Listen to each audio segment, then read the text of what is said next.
Manila Broadcasting Company.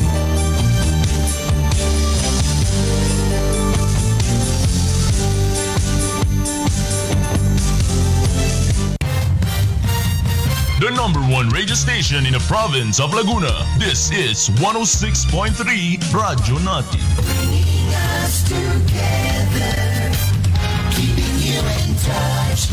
Radyo Natin.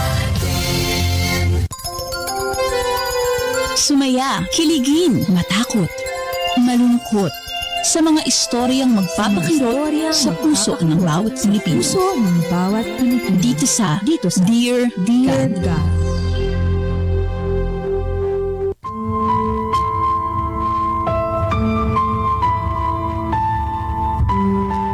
Dear God, magandang araw po sa inyong lahat at sa mga tagapakinig ng Dear God.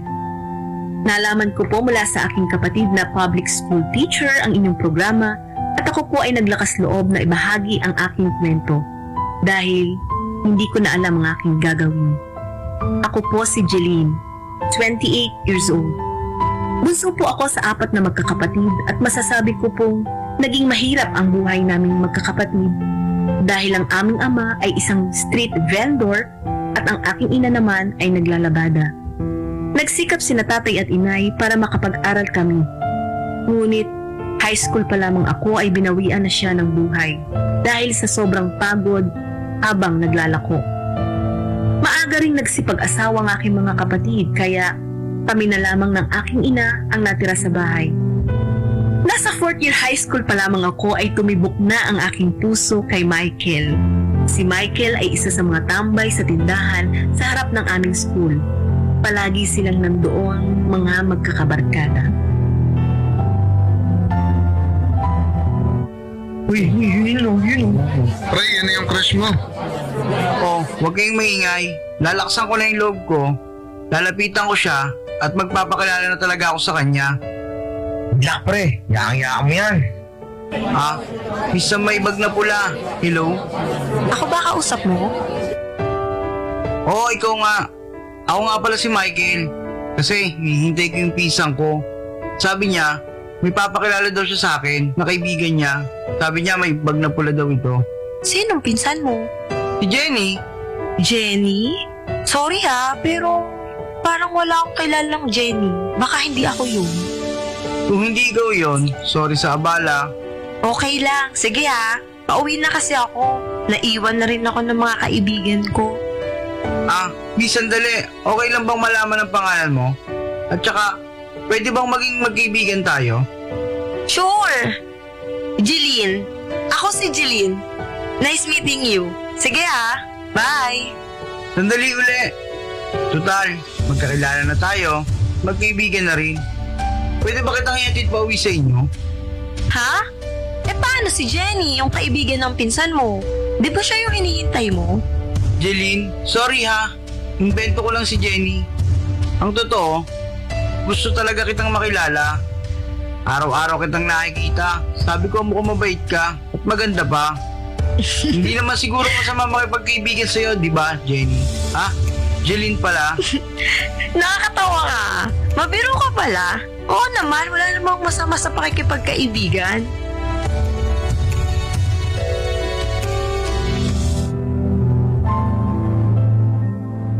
Yun na nga, dear God, ang simula ng pagkakaibigan namin ni Michael. Mula noon, araw-araw na niya akong sinusundo at nililigawan. Hanggang sa pagkalipas ng isang buwan, naging kami na. Para akong laging nakalutang sa ulap dahil si Michael ang aking unang nobyo. Napaka maalalahanin niya at malambing. Ngunit naging mapusok si Michael. Palagi siyang nagyayayang magtalik na kami. Noong una ay nagagawa ko pang tumanggi sa kanya. Ngunit dumating sa punto na hindi ko na siya matanggihan. Mahal na mahal ko si Michael. Kaya tuwing humihiling siya sa akin, ay palagi ko na siyang pinagbibigyan. Hanggang sa ang kapusukan naming dalawa ay nagbunga.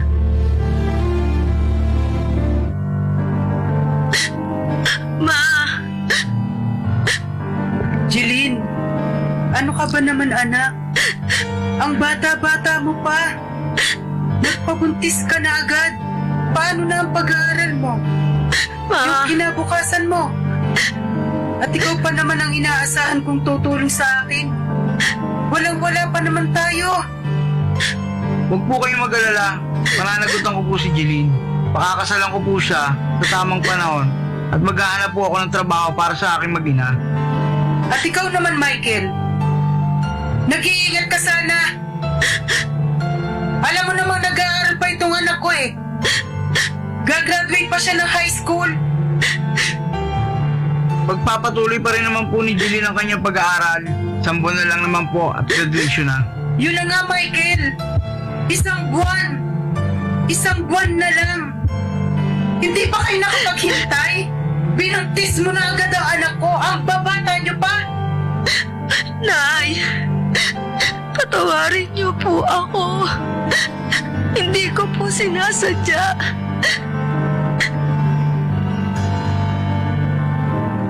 Nakapagtrabaho si Michael bilang Kristo sa sabungan at ako naman ay natapos ng high school. Pagkapanganak ko po sa aking panganay na si Sabrina, iniwan ko po siya sa aking ina upang ako ay makapagtrabaho. Natanggap po ako bilang production operator sa isang pabrika dito sa Calamba. Na-regular din po ako sa trabaho kaya nairaraos naming mag-anak ang aming mga pang-araw-araw na buhay. Makalipas po ang 4 na taon, muli akong nagbuntis. Kumuha na kami ng maliit na apartment para makapagsarili na kami ni Michael. At dahil hindi po pwedeng iwanan ang aking trabaho, nagdesisyon kami ni Michael na siya na lamang ang mag-aalaga sa aming mga anak. Nang mapatigil si Michael sa bahay, unti-unti nagbago ang ugali niya. Napuna ko na mula noon, naging mainitin na ang kanyang ulo at naging malimit na rin ang kanyang pag-iinom kasama ang mga bago naming mga kapitbahay. Bakit kaya naiyak si Toto? Nasaan ba si Michael? Gagahin ko kaya si Toto ko. Uy, baby ni Mama! Bakit ka naiyak? Siya, tahan na. Nandito na si Mama. Nasaan kaya yung taong to?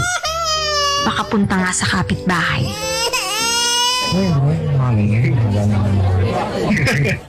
Michael, nandito na ako. Itoto, naabutan ko, iyak ng iyak sa kuna. Halika muna sandali. Sige mga pre, sinusundo na ako ng bus ko. Sige Michael, baka masisanti ka pa ha. O Jeline, tara na pa uwi at nakakahiya sa mga kumpare ko. Nakakahiya sa mga kumpare mo?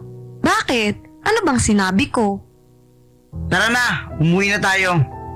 Hinahanap lang naman kita eh. Kasi nga, naabutan ko si Toto, iyak ng iyak. Sa susunod, wag na wag mo nang gagawin yung ginagawa mo ngayon. Ang sunduin ako, lalo na at kasama ko ang mga tropa ko. Wag na wag mo akong papahiya, maliwanag ba? Michael naman, wala naman ako intensyon na ipahiya ka. Pasensya ka na, kung feeling mo napahiya ka. Walang intensyon? Ano yung ginawa mo? Hindi mo ba alam na pinagtatawanan nila ang sino mang kinakaw ng asawa sa inuman? Di ngayon, ako ang pinagtatawanan ng tropa nang dahil sa ginawa mo. Mas importante pa ba yung sasabihin ng tropa mo kaysa sa akin? Sa amin ng pamilya mo? Bakit ba ang hina mo kumintindi? Nangangatwiran ka pa.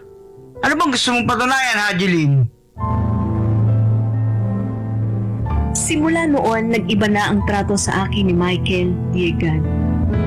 Palagi siyang nagdadabog sa akin. Parati niya akong inaaway sa mga simpleng bagay lamang. Palagi na rin siyang lasing kasama ng mga tambay naming kapitbahay. Tiniis ko lahat yun. Alang-alang sa mga anak namin. Pagkalipas ng 5 taon, namatay naman ang nanay ko. Kaya napilitan kaming doon na lang tumira sa maliit niyang bahay para rin wala na kaming babayarang upa. At dahil pareho nang nag-aaral ang aming mga anak, kulang na ang kinikita ko sa pabrika. Malimit kaming nagigipit. Nahihirapan na akong pagkasyahin ang aking kita. Michael, gusto mo tulungan kitang makahanap ng trabaho o kaya naman ay pumasada ka ng tricycle para may dagdag tayong kita. Medyo nahihirapan na rin kasi akong pagkasyahin yung sahod ko. O bakit ka dumaday ngayon? Toto nagpahinto sa akin sa trabaho para mag-alaga ng bata. Tapos ngayon, gusto mo magtrabaho ako? Bakit ha? Nagsasawa ka na ba sa pagpapakain sa akin at sa mga anak mo? Inaliyo mo lang ako sa tropa ko. Kasi sabi mo, makakatipid tayo kung dito tayo titira sa barong-barong ng nanay mo. Tapos ngayon, daing pa rin marinig ko sa'yo. Di naman sa ganon. Kaya lang, kita mo naman, pareho nag-aaral ang mga bata. Magastos na yung araw-araw nilang baon. Di ba sabi mo wag na ako mag-work at mag-alaga na lang ako ng mga bata? Hindi mo naman sila inaalagaan, sinasamahan mo lang. Anong sabi mo? Ulitin mo nga yung sinabi mo. Hindi ko inaalagaan ng mga bata? Oo, hindi mo sila inaalagaan, sinasamahan mo lang. Eh sino bang nag-aasikaso sa kanila? Ng pagkain nila, ng mga damit nila, ng mga assignment nila? Di ba ako lahat? Ako na nga nagtatrabaho tapos pagdating ko ng bahay, ako pa rin gagawa ng lahat ng gawaing bahay. Dahil ikaw, bising-busy ka sa pakikipag-inuman sa mga tropa mo. Ang lakas ng loob mong sabihan ako ng ganyan? Ganun ako na nga nagsakripisyo na tumigil ng bahay para lang makapagtrabaho ka? Bakit mo ako sinampal? Ito pa bang igaganti mo sa lahat ng paghihirap ko? Sa pamilyang ito? Kaunting tulong at suporta lang naman hinihingi ko sa'yo. Bakit hindi mo pa maibigay? Masyado ka mapaghanap. Mamalaki ka kasi ikaw ang may trabaho. Makaalis na nga. Mas mabuti pang kasama ang mga tropa kaysa tumigil sa bahay na to. Parang ako pa yung may mali.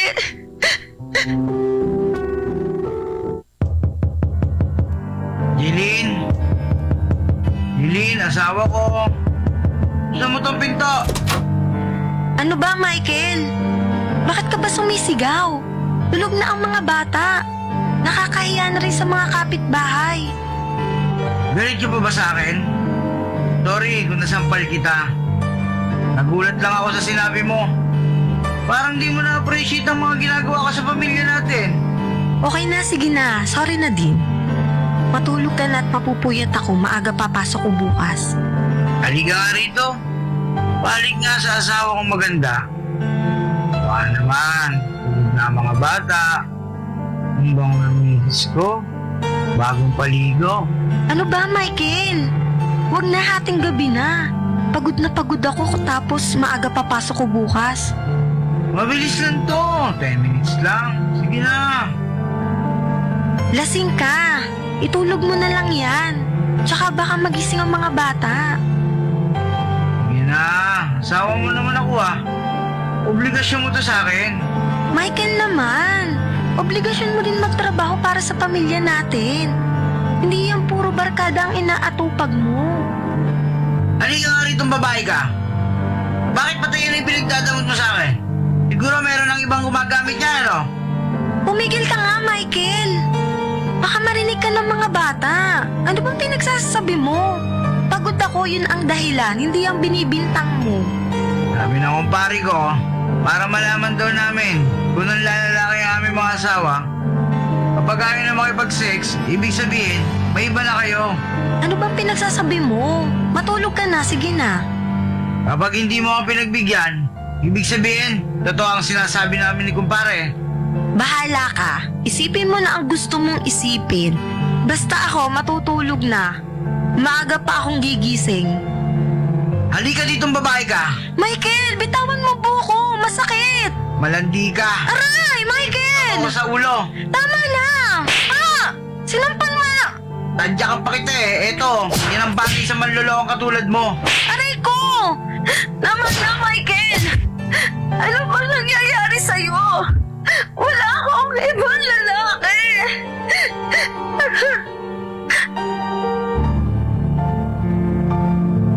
Dear God, bugbog sarado ako kay Michael ng gabing yun. Hindi ako nakapagtrabaho dahil sa sobrang sakit ng buo kong katawan. At kita rin ang ilang pasa sa aking pisngi. Hindi ko iyon maitago. Tiyak, marami ang magtatanong kung ano ang nangyari sa akin. Kaya, nagpasya akong mag-emergency leave sa trabaho ng 1 linggo. Sinubukan kong magpakatatag para sa mga anak ko. Nang humingi siya ng tawad, binigyan ko siya ng isa pang pagkakataon. Para sa aking mga anak, dear God, sinikap kong maayos muli ang pagsasama namin at magtiis na lang dahil umaasa akong magbabago pa si Michael. Pero nagkamali ako. Oy, Jeline! Di ba si Michael yun? Ha, saan? Yung nakatayo sa gate. Nagpasundo ka ba sa kanya? Alam mo naman na hindi siya pwedeng sumakay sa shuttle natin, di ba? Seryoso ka ba? Si Michael ba? Yung asawa ko? Oo. Tumingin ka doon sa may gate pagdaan ng shuttle. Di ako pwede magkamali. Si Michael yun.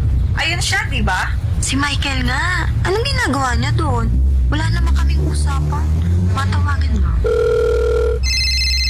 Hello? Jeline, nasaan ka? Sakay ako ng shuttle namin. Ikaw? Bakit nandyan ka sa gate? Bakit di mo sinabi susunduin mo ako? Eh di sana hindi na lang ako sumakay ng shuttle at nag-commute na lang tayong dalawa pa uwi. Anak na. Nakita mo na pala ako sa gate. Bakit di ka pa bumaba at pinagmukha mo pa akong tanga dito? Ha? Hindi na ako pwedeng bumaba. Hindi natitigil yung shuttle sa gate. Bawal silang mag-unload ng sakay doon. Tsaka isa pa, si Malo nakakita sa'yo, hindi ako. Ang dami mong alibay. Ang sabihin mo, ayaw kang pababayin ng kabit mo. Happy na ba anak ko? Anyari? Ayun, tinutoyo na naman. Kasama ko daw yung kabit ko. Ay nako, Malu. Di ko na alam gagawin ko dyan kay Michael. Nagseselo sa hangin. Humanap ka ng tulong. Gusto mo bang dumating sa puntong yan? Ikaw, Malu, tinatakot mo pa ako. Pag-iisipan ko yung payo mo. Jeline, seryoso ako. Pumunta ka sa women's desk nyo. Matutulungan ka nila.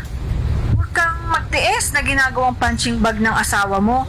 Gawin mo yon hindi para sa'yo. Gawin mo para sa mga anak mo. At kung kailangan mo ng tulong, alam mo kung saan ako pupuntahan. Handa akong tumulong sa'yo. Jeline, nasaan ka? Michael, lasing ka na naman? Ikaw na babae ka. Tinatago mo pa sa akin ang kabit mo, ano? Kaya hindi mo ako pinuntahan kanina sa gate? Ano bang pinagsasabi mo na naman? Ilang beses ko bang sasabihin sa'yo na wala akong kabit? Kahit araw-araw mo pa akong huliin sa trabaho, wala kang mahuhuli dahil wala akong lalaki. Ganon? Sige nga. Kung wala ka talagang ibang lalaki, halika dito. Balik ako. Miss na kita. Ilang araw mo na akong di pinagbibigyan. Ngayon mo patunayang wala akong kahati sa'yo. Michael naman, paano ba ako gaganahan sa'yo niyan? Palagi ka na lang lasing. Tapos pagod na ako sa trabaho. Pagod pa rin ang haharapin ko dito sa bahay. Sana naman tulungan mo ko. Hindi yung pag-iinom ang inaatupag mo. Bakit dati? Pinagbibigyan mo ako kahit pagod ka. Bakit ngayon? Maarte ka na. Ginagawa ko pang dahilan ng pagod mo. Sige na, Michael. Matulog ka na. Tatapusin ko lang tong ginagawa ko. At talagang pinagdadamot mo na yan sa akin, ha? Aray, Michael! Kunting respeto naman! Sino na ba ang bagong umiipo dyan, ha? Please, Michael! Maawa ka! Wala akong iba! Maniwala ka sa akin! Aray! Sinungaling ka. Kung hindi ko na yan magagamit, hindi ako kailan makakapayag na may ibang gagamit dyan. Tama na! Michael! Parang awa mo na! Mula sa araw na to, hindi ka na lalabas sa loob ng bahay na to. Hindi ka na magtatrabaho. Naiintindihan mo ba ako, ha? Nababalaw ka na ba, Michael? Paano tayo mabubuhay? Kung hindi na ako magtatrabaho, mamamatay tayo sa gutom. Eh di mamatay na tayo kung mamamatay. Basta hindi ka na pwedeng bumalik sa trabaho mo. Dito ka lang sa bahay. Michael naman, ano bang nangyayari sa'yo? Bakit ba tayo dumating sa puntong ito? Lahat ng pananakit mo, tinitiis ko. Pero yung gutumin mo yung anak ko, hindi ko mapapayagan yun. Subukan mo suwayin akong babae ka. Makikita mo ang hinahanap mo. Dear God, noong mga oras na yon, isang desisyon ang aking nabuo. Kailangan ko lang iwan si Michael. Hinintay ko siyang makatulog. Inimpake ko ang gamit naming mag-iina at umalis din kami ng bahay ng gabing yun. Wala ni isa man sa aking mga kapatid at mga kaibigan ang nakakaalam kung saan kami maglalagni. Mabuti na yon para hindi kung ano ang dapat kong gawin. Nagmamahal, Jeline. Dear God, ang istorya ni Jeline. Tagapagsalaysay, Jasmine Seaman. Mga gumanap, Roy Silva bilang Michael, Joy Pamplona bilang Malu, Marilu Aguelo bilang Ina, Samuel Alcala at Alan Patricks Moreno bilang mga kaibigan ni Michael, at si Gladys Banalan bilang Jeline. Sa direksyon ni Raya Talatala at Mary Lou Tabligan. Sa panulat ni Jasmine P. Seaman.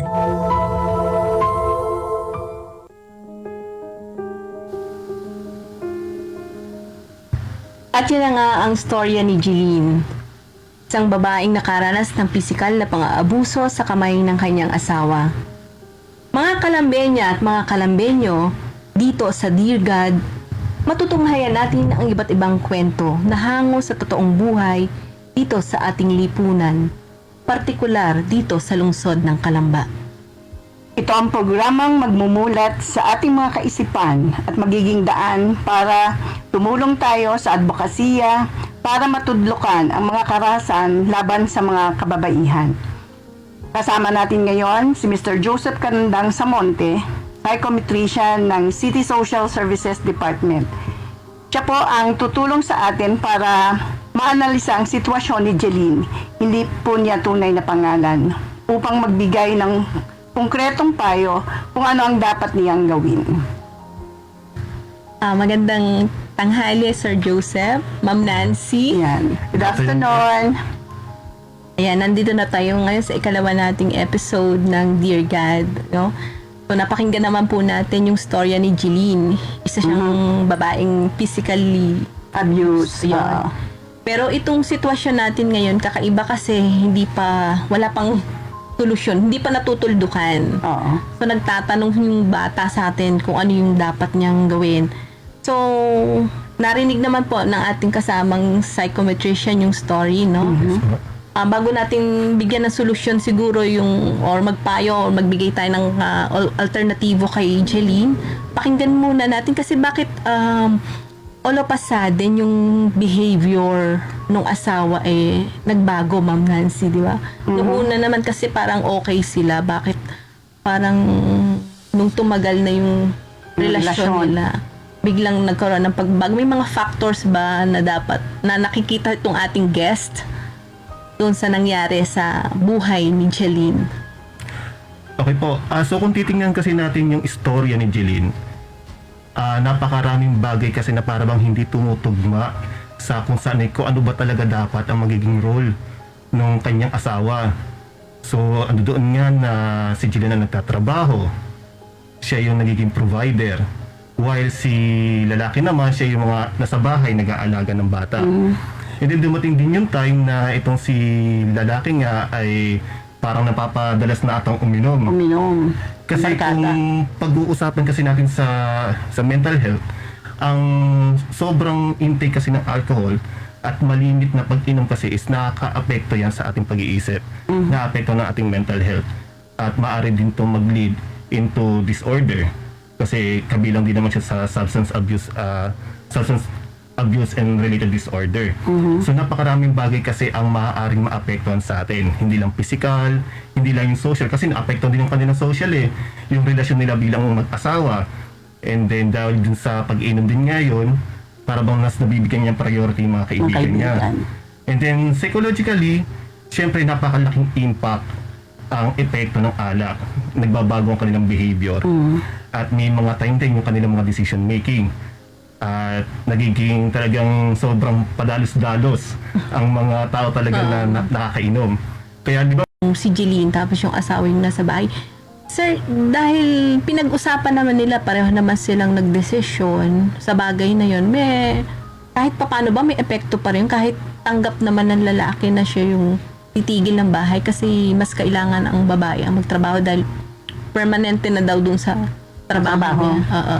May mga cases po kasi na halimbawa dun sa o nga no, dapat ako nga ang provider, ako nagtatrabaho. So hindi ganoon nangyayari. So medyo masakit yun sa ego ng lalaki. And then dun din dumadating yung mga insecurities. So possible din po yun dun sa mga na-experience po niya, dun sa mga stressor, plus yung intake pa ng alcohol. So medyo mas kumbaga pumutok na. So sa kumbaga sudden yung change. Oo nga. Kasi nga, kanila. kahit pa yung napag-usapan nila na kumbaga reverse yung role na ako yung breadwinner yung babae, yung lalaki mo na ang mag-stay sa bahay dahil siya ay walang trabaho.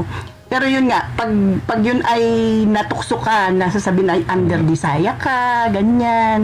Tapos pag umiinom, katulad nga nung kanina, no, sa narinig natin kanina, na nung uminom yung kanyang asawa, at parang ang tingin niya, sinundo siya, di ba? Na parang napahiya yung asawa. So, medyo naka-affect yun sa kanya, na parang bumaba yung pagtingin niya. Parang, bakit ganon? Bakit ako sinusundo? Parang ganyan, no? So, ang masakit nito ay kumbaga, yun ay nagdulot na sa kanya ng kahihiyan. Na which is, kung titignan naman natin na, siguro, nagmamalasakit lang yung babae gabi na inom, di ba? So, gusto rin naman niyang umuwi na sana. Pero, yun ay nag-cause ng pag-aaway pa. No, so, hindi nila pagkakaintindihan. Ano mo bang ako'y ang dami kong alam ng mga kaibigan ko na nanonood doon ng asawa sa inuman. Kaya, nako, yung mga friends, huwag niyo na sunduin yung mga asawa niyo sa inuman. Hayaan niyo muna. Parang nasasaktan pala yung kanilang ego pagka ganun yung ginagawa. Saka, ma'am, may dagdag ko rin po. May case din po kasi na mabalik po tayo kanina, na pag-usapan ng asawa, okay naman. Napag-usapan nila, oo. Pangalawa po, may naririnig siya sa mga kaibigan niya, sa mga kapitbahay niya. Natanggap po niya yun, kumbaga naunawaan niya, kasi siguro hindi nila alam talaga ang arrangement, saka hindi sila ganun ka-inform regarding sa God. Pero dahil nga doon sa alcohol din yun, kahit yung sa dalawang una talagang nakasurvive siya, kaso nga lang, pagdating doon sa epekto kasi ng alcohol, posible din kasi na mag-change din talaga behavior at yung kanyang thinking. Yun po. So, ibig sabihin mo, isa sa pinakamalaking factor dito yung pag-iinom, yung alcohol intake. Opo.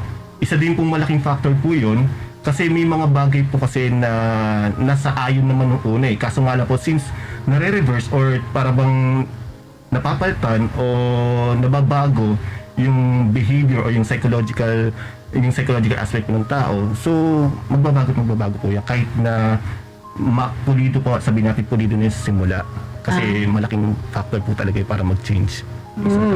So naging alcoholic na yung lalaki, no? Opo. Dito through the years na kanilang relasyon. Tapos yung masaklap dito, ma'am, no? Tsaka sir, yung narinig ko yung storya niya na sa inuman daw, sabi 'di ba yung sa sexual nilang relasyong mag-asawa. Ngayon kasi sabi naman ng babae, pagod na siya sa trabaho niya, tapos pagod na pagod din siya sa bahay. So ibig sabihin tapos pagdating ng asawa niya laseng, gusto pa rin siya makipagtalik sa kanya, pero tumatanggi na yung babae kasi pagod na nga naman siya. So ibig sabihin, yung kanyang responsibilidad, yung kanyang role sa kanyang asawa, yung sa kanilang marital relation, yung sex ng lalaki needs, hindi na rin maibigay ng babae dahil sa sobrang kapaguran. So may factor din do, sir, dun sa nangyari kay Jeline. Yes po. Regarding po kasi sa pagiging mahilig po ni Mister. So kailangan po muna natin malaman ano po ba yung paano ba nagsimula. Malaman po natin yung history. Kasi kung halimbawa man po magbabase talaga kung ano po talaga maitatawag po o makaklasify po sa kanya at doon din po nakadepende yung magiging treatment. Yun po. So parang sir yung di ba sabi nga parang na-retain doon sa utak ng lalaki na may ibang lalaki yung asawa niya kahit wala naman siyang pruweba. So pumasok na po yung pagiging paranoia. Pwede rin po yun. Pwede po kasi mangyari na sa simula pala po, number one po, prior po ng pagiging alcoholic po niya, nakakaramdam na po because of insecurities, because of para bang pagsiself-pity po niya, and then nag-lead po into pagiging paranoid. So pwede po yun. Yung pangalawang case naman po, si alcohol na naman po. Si alcohol. So may possibility po kasi na isa po yun sa mga naging negative effect ng alcohol kung bakit yung isang tao ay naging... Pag tayo pinilit, bawal din po yun. So, sabi nga natin, yung respeto natin sa ating asawa. So, sabi nga natin ay kailangan, pag nagtatalik, talagang kailangan ay gusto mo din bilang babae. Hindi naman ibig sabihin tumanggi ka, yun na masakit nga lang dahil sa pagiging paranoia niya, na paranoid na siya, na pag tumanggi si Mrs., para ang tingin niya, nanlalalaki na si Mr. Kaya yun yung... Si Mrs. nanlalaki na si Mrs., no, na naging problema na nambubugbog na, dumating na doon sa aspeto ng pambubugbog. At ang tingin na ni Mr. ngayon, parang pag-aari na lang niya si Mrs. Parang wala na yung respeto, wala na. Talagang nandun na lang na, kailangan silbihan siya. So yun yung masakit noon. At ito ay nakaka-apekto din doon sa mga bata. Kung yung pagbubugbog kay Mrs. at nakikita ng mga bata, so yun ay malaking aspeto sa psychological and emotional aspect ng mga bata, especially kung nakikita ito. No? Tapos yung pinakamatindi, no? Ini-stalk na siya kahit sa trabaho niya. Sinusundan na at hinuhuli. Talagang parang may something na din talaga dun sa asawa niya. Hindi na kinaya ng pag-iisip na ng kanyang normal na pag-iisip na ang kanyang asawa ay talagang faithful sa kanya at talaga siya nag-iisip kahit wala siyang nakikitang pruweba na inisip niya na may kabit yung kanyang asawa. So ito yung nangyari po kay Jeline. So ngayon nagtatago si Jeline. Ito ba sir, batay sa yung mga pag-analisa, tama bang naging desisyon niya na magtago siya kay makakatulong ba yun kay Michael? Makakatulong ba yun sa kanya? Kung pag-uusapan kasi natin in terms of psychologically, number one kasi na kung isang tao kasi ay distress dahil sa kasi ang naging stressor kasi yung nagdudulot ng stress kasi kay Chile is yung asawa niya. Kung sa amin kasi hanggat maaari, mailayo kasi yung isang tao doon sa kanyang stressor. Kasi hanggang hindi siya nailalayo doon sa kanyang stressor, wala, paulit-ulit lang siya. At ang masama pa doon kasi, kung halimbawa sa ngayon ay ang problema niya, posible kasing madagdagan pa. Lumaki pa. Lalo na kung halimbawa nagkaroon ng mga changes sa kanya na hindi na siya nakakain, napapabayaan niya kanyang hygiene, sa kanyang pagtulog, tapos yung pag-iisip niya, nagkakaroon na siya ng suicidal ideation. So, baka mamaya kasi lumagpas pa siya ng mga 2 weeks at posible kasi mag-lead to into depression. O kaya madami mga psychological disorder na maaari mag-arise doon. Pwede rin kasi siya magkaroon ng anxiety disorder. So, kung halimbawa magkaroon siya ng mental breakdown, so maaari itong mag-lead into magkaroon siya ng psychosis. So, napakaraming bagay po talaga kapag hindi po siya nailayo talaga doon sa stressor po yun.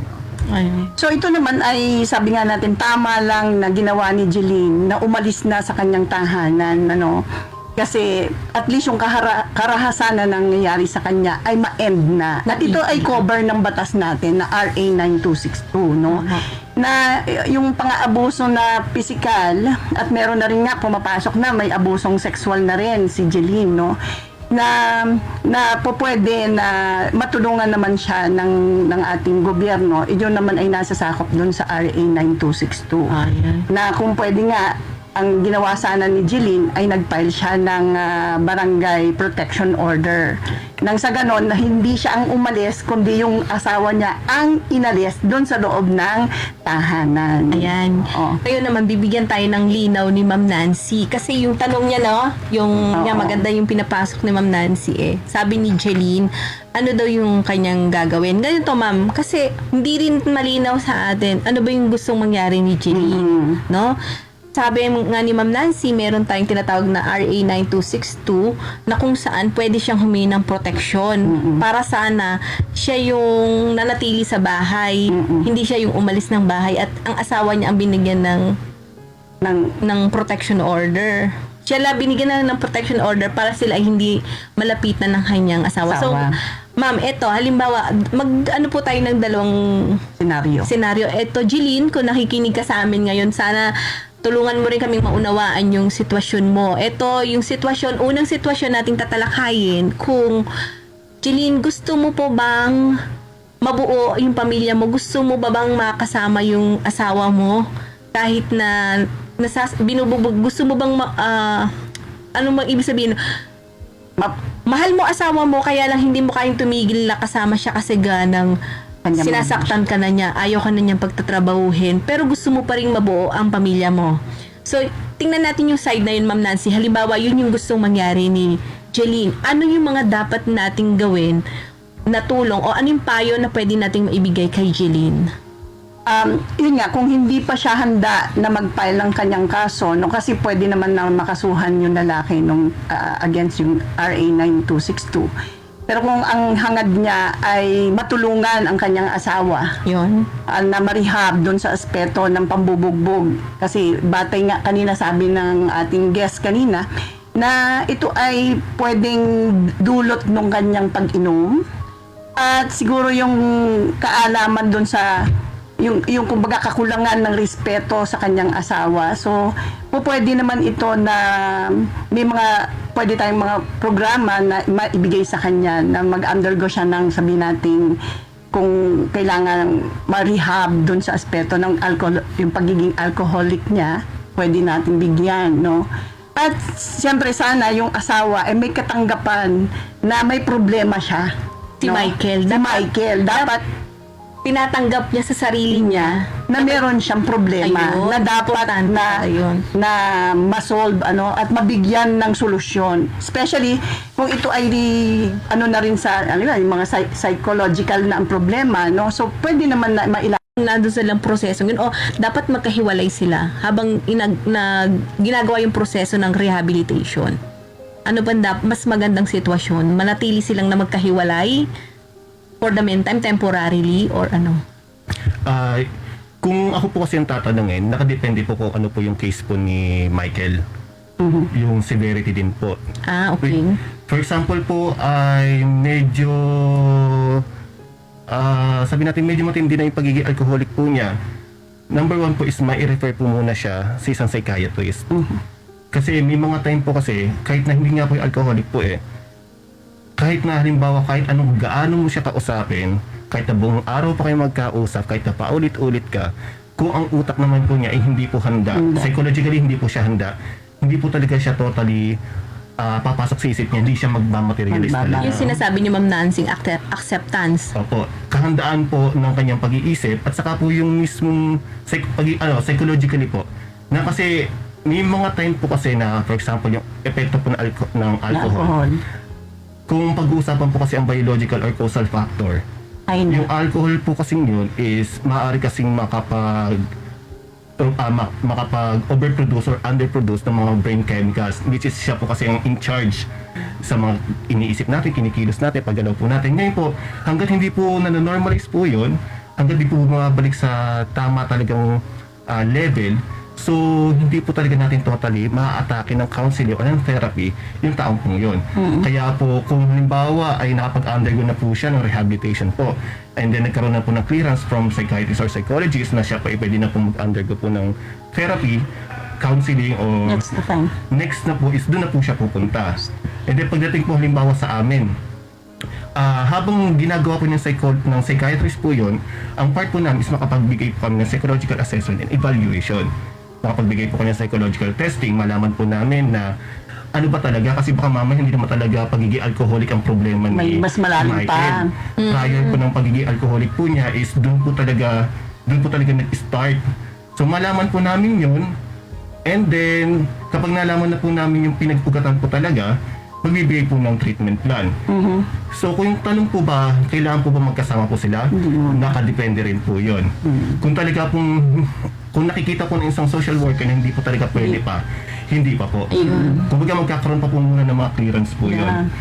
So based yun sa assessment na gagawin ng mga psychologists or yung social worker na hahawak ng case ni Jeline, for example, halimbawa na gusto niyang maayos yung kanilang pagsama. So, yun.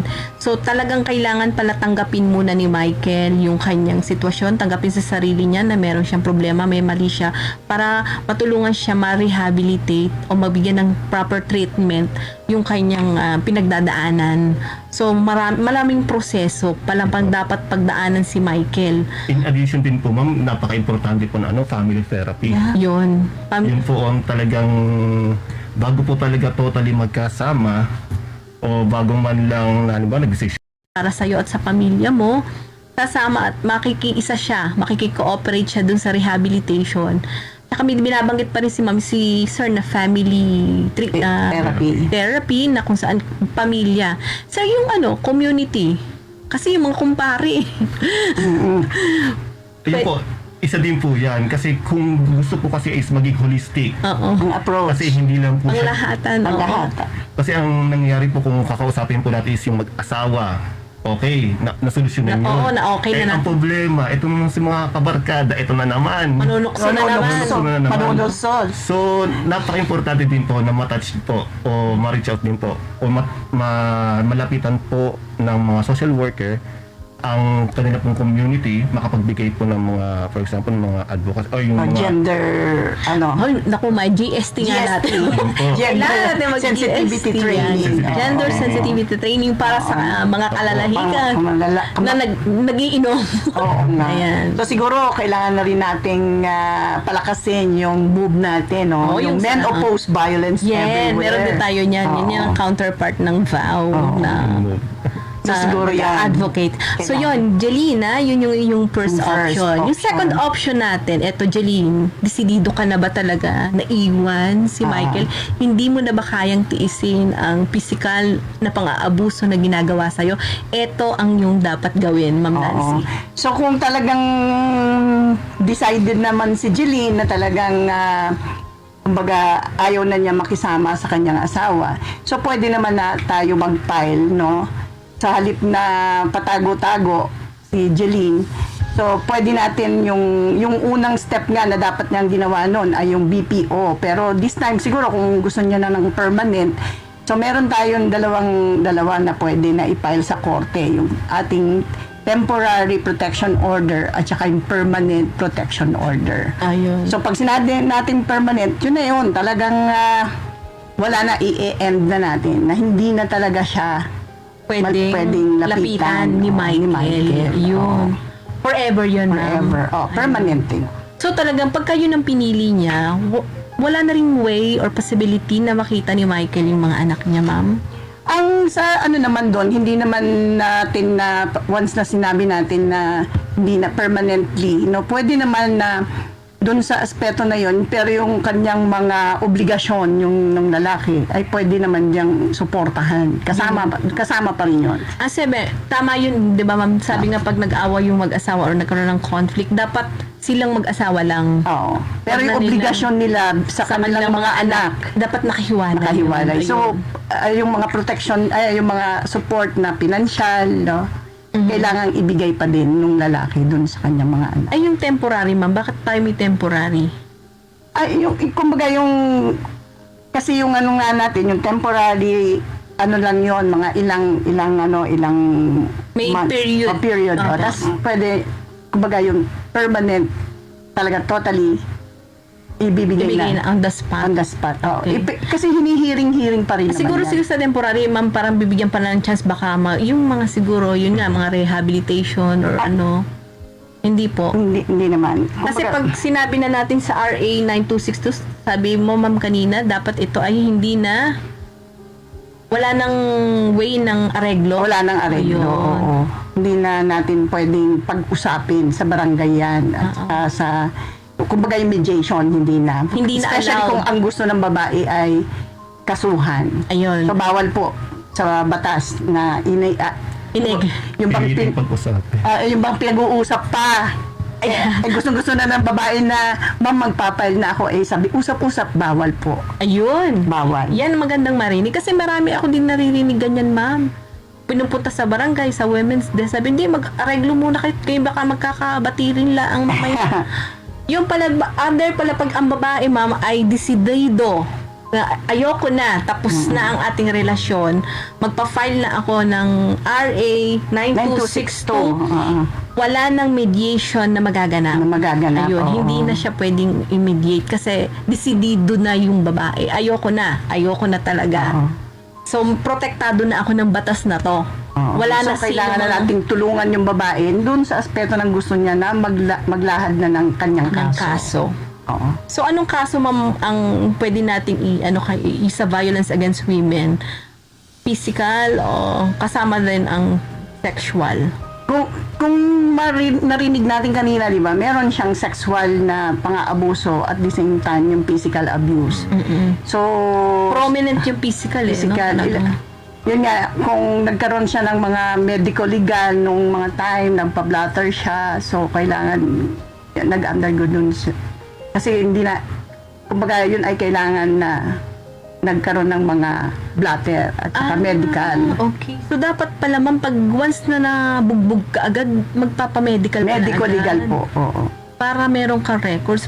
Paano kaya yung sa case, halimbawa ni Jeline, na bigla na lang siya nagtago, hindi siya nakapagpa-medical or something? Paano kaya yun, ma'am? Pero kung doon naman sa aspeto ng nakita natin, 'di ba, na siya ay ini-stalk sa kanyang trabaho. So kung marami namang na magwi-witness na ginagawa 'yun ng lalaki, kagaya ng mga security guards.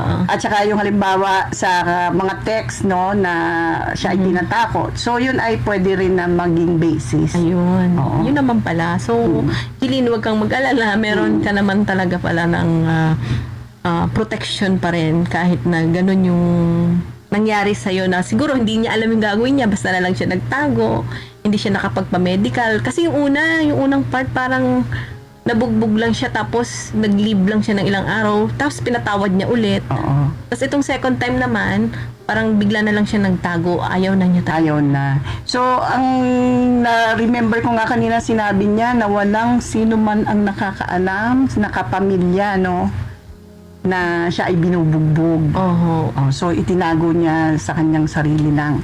So, pero kung dun sa panahon nga na may mga messages sa kanya, mga pananakot na message na, pwede maging basis din yun. Ayun. So, bago natin matapos, malapit na, konting minuto na lang ang nalalabi sa atin. Meron tayo dito, comment, Ma'am Nancy, sino ating mga follower dyan? Ayan, nakalagay dyan, kaya galing kay Marilu Kulubong Aguelo. Magandang tanghali, naka-tune in na kami from God's Talk. Ayun, yung mga kasama natin sa office. At meron din si Saida Lumundot, proud BFF here, Joseph Karamda sa Monte. May fans ka. Ayan. Si Ma'am Saida. Si Ma'am Saida. At binabati rin namin ng advance happy birthday ang aming department head, si Ginang Selina D. Manabat. So, bukas po, Atrenta sa kanyang birthday sa Atrenta. At happy birthday, Ma'am Celine. At saka po kay Ma'am Baby Natividad sa Atrenta din po. Magka-birthday sila ni Ma'am Baby. Magka-birthday.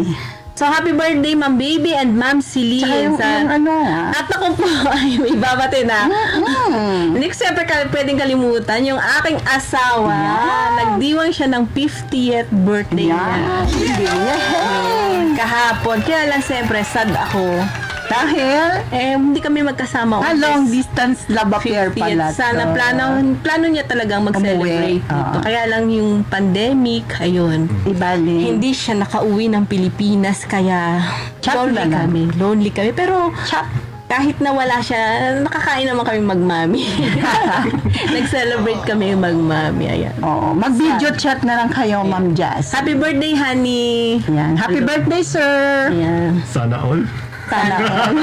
Ay, sir, meron po pala akong babasahin dyan sa likod. Yeah. Marami pala. Si Sir Mike Balmes. Magandang tanghali po. Si Ma'am Diway Namsi. Gandang hapon po. Nanonood din po ang mga barangay women's. Yan. Salamat sa mga women's desk natin na nakikinig. Si Ma'am Marilu, ganun pala gagawin. Now we know. Thanks God. Thanks din po sa mga advisor. Alam na rin niya yung gagawin. Bakit Marilu? Ano ba yan? Yan. Alam na raw niya ang gagawin niya. Marilu ha? Ano yun? Joke. So, joke po. Kasama ko po yan sa office si Ma'am Marilu. Yan. Siya po yung nanay dito ni Jeline dito sa ating storya. So, kami po ay ito na po yung magpapasalamat na kay Sir Joseph. Sabi nga, napakalaki ng naitulong ng mga payo nyo. Sir Joseph? So yun po, ito po ay isang magandang eye-opener po. Ang istorya po ni Jeline ay napakagandang, ayoko sabihin napakaganda. So, eye-opener na lang po siya sa mga bawat kababaihan nakakaranas po ng same situation po sa kanya. So, once na kayo po ay nakaramdam, may presence man o wala ng alcoholism, pero kayo nabubugbog, kayo ay nagkakaroon ng hindi magandang pagkakaunawaan, hanggat maaari ay mapag-usapan nyo ito. And then kung halimbawa hindi man ito masettle sa inyong level, napaka-importante na mag-consult na kayo sa isang espesyalista. Kasi ang espesyalista, lalo na kung ayan ay multidisciplinary approach, ang team approach. So hindi lang yan social worker makipag-usap sa iyo, may psychologist din diyan, psychiatrist, or kung ano man yung problema ninyo, may mga tao na in charge talaga para tumulong sa bagay na yon. Yan po. So yun po, at natapos na naman ang isang araw natin dito sa Dear God. Maraming salamat sa aking co-host na palagi akong sinasamahan. Very supportive, si Ma'am Nancy Castro at si Sir Joseph Samonte. So, mga mahal naming Kalambenya at mga Kalambenyo, nawa ay may napulot kayong aral at leksyon sa ating istorya ngayon. Maaari rin kayo magbahagi ng inyong kwento Mark SB Chipeco. Hangad namin ng isang maganda at makabuluhang araw para sa inyo. Maraming salamat sa inyong pagsubaybay hanggang sa susunod na linggo. Ako naman po, si Nancy Castro, dito lang sa Dear God.